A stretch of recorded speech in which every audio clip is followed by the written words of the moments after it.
अस्सलाम वालेकुम स्टूडेंट्स। बेटा, आज हमने डिस्कस करना है ये आसान सा ही दो तीन न्यूमेरिकल शॉर्ट क्वेश्चन हम डिस्कस कर रहे हैं। उन्हें डिस्कस करने से पहले मैंने आपको कल जो वेक्टर रिप्रेजेंटेशन ऑफ वेक्टर समझाया था या ऑल्टरनेटिव क्वांटिटी समझाया था।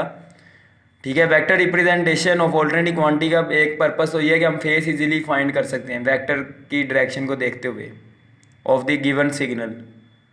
ठीक है कि जब वेक्टर वर्टिकल होगा तो हमें पता है फेस यहाँ तो π/2 होगा या 3π/2।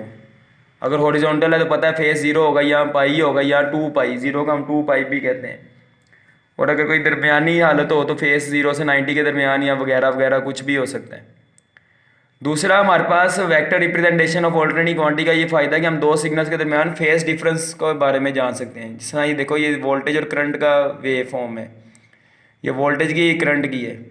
तो यहाँ पे इन दोनों के दरमियान फेस डिफरेंस जीरो है, क्योंकि जब देखें पॉइंट ओ पे करंट का फेस जीरो है, वोल्टेज का भी जीरो है। पॉइंट ए पे वोल्टेज का π/2 है, करंट का भी π/2 है। तो ये दोनों इन फेस है और इन दोनों के फेस डिफरेंस को मैं वेक्टर रिप्रेजेंटेशन के जरिए बड़ा आसानी से समझा सकता हूँ। उसके लिए मैं कोई भी पॉइंट लेके चल सकता हूँ।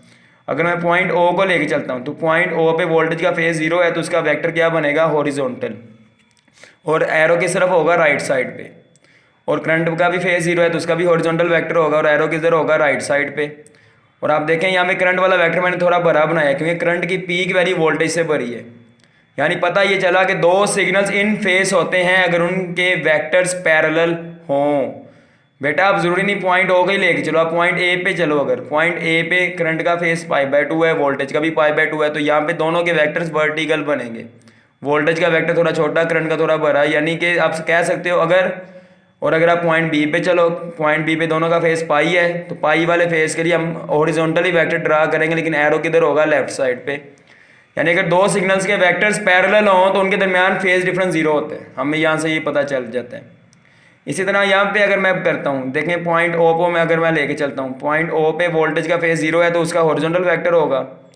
करंट का फेस क्या है, 90, तो इसका वेक्टर क्या होगा, वर्टिकल। तो क्या पता चल रहा है, करंट यहाँ पे वोल्टेज को लीड कर रहा है 90 डिग्री पे, क्योंकि हमने एंटी क्लॉकवाइज चलना होता है। तो करंट वाला वेक्टर आगे है, वोल्टेज वाला वेक्टर पीछे है, तो ये लीड कर रहा है इसे 90 डिग्री पे। ठीक है, लीड लैग कंसेप्ट जो है ये बिहेवियर से पता चलता है। इसी तरह अगर मैं पॉइंट ए पे लेके चलता हूँ, पॉइंट ए पे करंट का फेस 180 है, तो उसका वेक्टर हॉरिजॉन्टल बनेगा लेकिन एरो लेफ्ट साइड पे होगा। और वोल्टेज का फेस 90 है तो उसका वेक्टर वर्टिकल बनेगा। तो यहाँ पे देखें करंट इधर भी लीड ही कर रहा है ना 90 डिग्री पे, क्योंकि आप एंटी क्लॉकवाइज चले तो देखें करंट बाद में आ रहा है, वोल्टेज पहले आ रहा है, तो करंट उसे क्या कर रहा है, लीड कर रहा है 90 डिग्री पे। अब ये जो डायग्राम है इसमें देखें आप, वोल्टेज का फेस जीरो है, करंट का यहाँ पे क्या है 3π/2, तो करंट का वेक्टर हम डाउनवर्ड ड्रा करेंगे, वोल्टेज का फेस जीरो है तो इसे हम हॉरिजॉन्टल ड्रा करेंगे, इसे हम 2π भी कह के चल सकते हैं। तो आप देखें यहाँ पे वोल्टेज करंट से आगे अगर आप एंटी क्लॉकवाइज चलो, यानी यहाँ पे वोल्टेज लीड कर रहा है करंट को 90 डिग्री पे। इसी तरह अगर हम पॉइंट ए पे अगर बनाते हैं इसकी वेक्टर डायग्राम, तो पॉइंट ए पे करंट का फेस जो है वो कितना है, 2π या 0, 3π/2 के बाद 0 भी कह सकते हैं, 2π भी, तो उसका वेक्टर हॉरिजॉन्टल होगा, वोल्टेज का फेस 90 उसका वेक्टर वर्टिकल होगा। तो यहाँ भी आप एंटी क्लॉकवाइज चलो तो वोल्टेज देखें करंट को क्या कर रहा है, लीड है। यानी डिफरेंट पॉइंट्स पे वेक्टर डायग्राम जो होगी उसकी शक्ल मुख्तलिफ होगी लेकिन कॉन्सेप्ट सेम रहता है। तो वेक्टर रिप्रेजेंटेशन का एक फ़ायदा हमें ये भी है जो आने वाले 4 टॉपिक्स में मैं बार बार बताऊंगा। अब बेटा मैं कुछ न्यूमेरिकल डिस्कस कर रहा हूँ चैप्टर नंबर 16 का। जो पहला न्यूमेरिकल है वो बहुत इंपॉर्टेंट है एंटी टेस्ट के हवाले से, कि इसमें आपको अल्टरनेटिव करंट की इक्वेशन दी गई है, वो है 20 sin 100πt। आपने बताना है इस अल्टरनेटिव करंट की इक्वेशन में पीक वैल्यू कितनी है करंट की, आरएमएस वैल्यू कितनी है और फ्रीक्वेंसी कितनी है। तो इस मकसद के लिए मैं आप देखें यहाँ पे जनरल इक्वेशन ऑफ करंट मैं ये लिख सकता हूँ ना, I=I0 sin ω t। ओमेगा की जगह मैं 2πf भी लिख सकता हूँ। लीनियर फ्रीक्वेंसी की फॉर्म में भी हम लिख सकते हैं एंगुलर वेलोसिटी को। तो बेटा यहाँ पे आप इक्वेशन 1 कह दो, इससे जो गिवन है, इन दोनों को अगर आप कंपेयर करो तो देखो यहाँ पे I0 की जगह यहाँ पे क्या लिखा गया है, 20। यानी मैं दोनों कंपेयर करके कह सकता हूँ कि यहाँ पे इस गिवन इक्वेशन के अंदर जो हमारे पास 20 है वो पीक वैल्यू ऑफ करंट है, यानी कि हमारे पास पीक वैल्यू ऑफ करंट मिल भी गई है। और फ्रीक्वेंसी के लिए मैं यहाँ पे कह सकता हूँ 100, 2f की जगह है ना, टाइम की जगह यहाँ पे भी टाइम है, पाई की जगह यहाँ भी टाइम है, पाई है, तो 2f को मैं 100 के इक्वल कह सकता हूँ यहाँ पे कंपैरिजन में। 2 इधर आकर क्या हो जाएगा, डिवाइड, फ्रीक्वेंसी आ जाएगी 50 हर्ट्ज। इसी तरह के न्यूमेरिकल हमने चैप्टर नंबर 7 फर्स्ट ईयर में सिंपल हार्मोनिक मोशन में भी किए थे, अगर आपको याद हो। आगे हमने आरएमएस वैल्यू ऑफ करंट के लिए क्या किया, पीक वैल्यू ऑफ करंट को √2 पे डिवाइड किया, पीक वैल्यू 20 है, √2 की वैल्यू 1.4 होती है, इसको सोल्व किया 14 एम्पेयर की आ जाएगी आरएमएस वैल्यू। ठीक है बेटा, तो इस तरह आप लोग फाइंड आउट कर सकते हैं इक्वेशन को देखते हुए पीक वैल्यू, आरएमएस वैल्यू और फ्रीक्वेंसी। अब न्यूमेरिकल नंबर 2 जो है उसमें आपको कह रहा है peak value of current 15 ampere है, फ्रीक्वेंसी 50 हर्ट्ज है और टाइम 1/300 सेकंड पे आपने बतानी है आरएमएस वैल्यू ऑफ करंट और instantaneous value. RMS value of current तो होती फिक्स है, जिस मर्जी टाइम पे आप लेके चलें, तो उसके लिए हम सिंपल पीक वैल्यू को √2 पे डिवाइड करेंगे तो 10.6 आंसर आ जाएगा। अब इंस्टेंटेनियस वैल्यू निकालने के लिए जिसे हम सिंपल आई से डिनोट करते हैं, आरएमएस को आई आरएमएस से और पी को आई नोट से, तो इंस्टेंटेनियस वैल्यू का फॉर्मूला हम ये लिख सकते हैं आई नोट साइन 2πft, ओमेगा की जगह 2πf लिख दिए, तो आई नोट की जगह 15 लिख दिया, 2πf की जगह 50, टाइम की जगह 1/300, 50 ज़रब 2 क्या 100, 100 300 से कट जाएगा तो 1/3 आंसर आ जाएगा। 1/3 ज़रब π/3 और π/3 का मतलब होता है 60, तो साइन 60 0.866 आएगा, इसको 15 से मल्टीप्लाई करते हैं 13 एम्पेयर हमारे पास क्या आ जाएगी इंस्टेंटेनियस वैल्यू ऑफ करंट।